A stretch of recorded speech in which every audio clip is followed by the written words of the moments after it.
कोण आहे तुम्ही?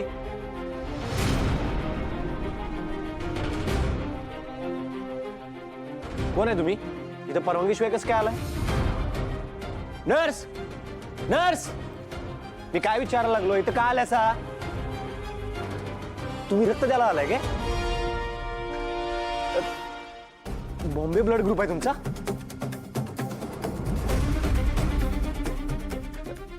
तुम्ही इथं थांबा. हा, मी डॉक्टरांनी बोलून गेलो होतो. जाऊ नका. डॉक्टर, डॉक्टर,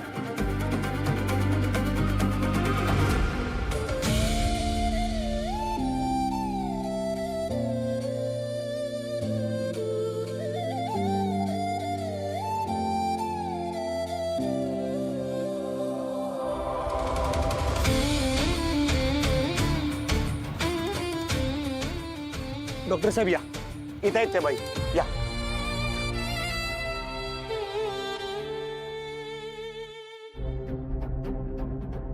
याच बाई आहेत का त्या? होय, याच आहेत. याच रक्त द्यायला आलेत. सिस्टर, या बाईंचा ब्लड ग्रुप चेक करून घ्या. Okay doctor. चला मॅडम. डॉक्टर, शेवटी देवानं चमत्कार केलाच. मी आलोच. साहेबांना सांगू.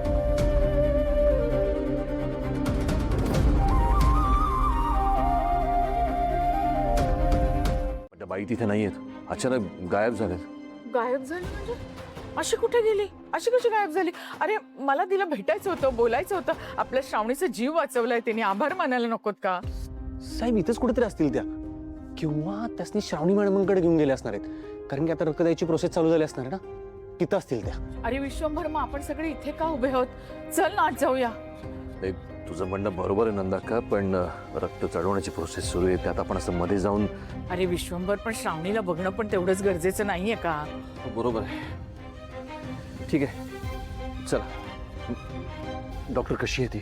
सुखरूप आहे का? सी, आम्ही पेशंटला रक्त चढवलंय, पण जोपर्यंत पेशंट शुद्धीवर येत नाही तोपर्यंत धोका टळलाय असं मी नाही सांगू शकत. पण मला आशा आहे की पेशंट लवकरात लवकर शुद्धीवर येईल. Thank you so much doctor. तुम्ही देवासारखं धावून आलाय. देवासारखं. अहो, तुमच्यामुळे श्रावणी मॅडम मरणाच्या दारातनं परत आल्या. तो हो, नाही नाही, मी तर फक्त माझं काम केलंय. बाकी सगळं देवाच्या हातात आहे.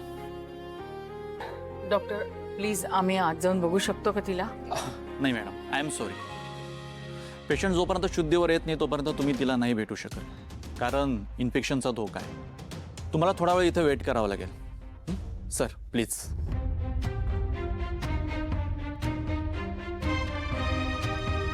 कमाल आहे विश्वंभर, तू एवढ्या राज्याचा मिनिस्टर आहेस आणि तरी सुद्धा तुला हा डॉक्टर आज जायला रोखतोय. हा, मग काय उपयोग तुझ्या सत्तेचा आणि पदाचा रे? नाही नंदाका, नियम सगळ्यांसाठी सारखेच आहे.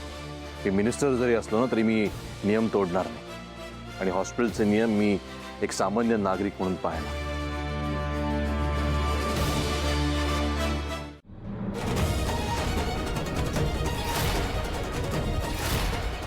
सूट समदे माझ्यावर हात उचलायला लागलेत.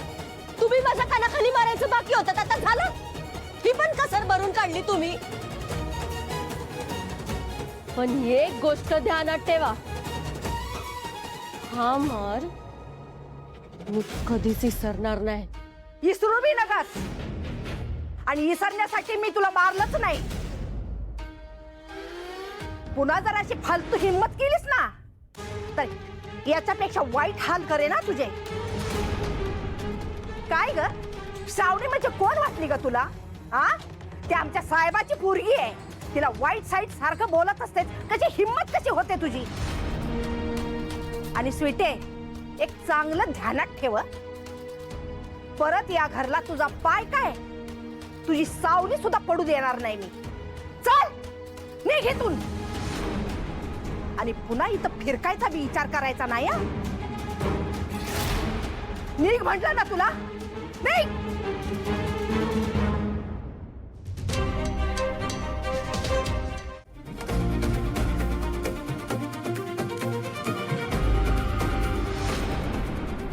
साहेब, श्रावणी मॅडमसने बघायला तुम्ही येणार ना? चला.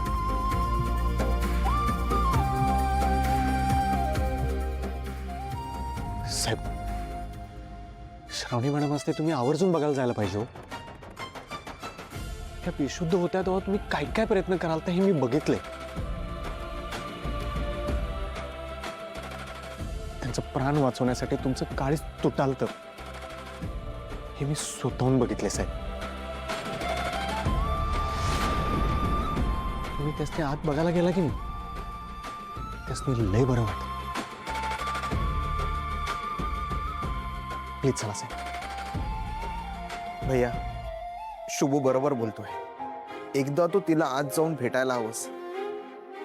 अरे तिने तुझ्यासाठी स्वतःचा जीव धोक्यात घातला होता. आगाऊपणा केलाय तिने, पण त्यातून विश्वंभरचा जीव वाचलाय हे महत्वाचं आहे.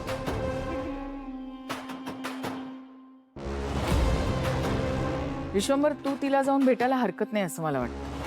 तिला तर मी भेटणारच आहे, कारण माझ्या कुटुंबातला आणि माझ्याशी जोडला गेलेला प्रत्येक माणूस माझी वैयक्तिक जबाबदारी आहे. आणि हा विश्वंभर स्वतःची जबाबदारी कधीच विसरत नाही.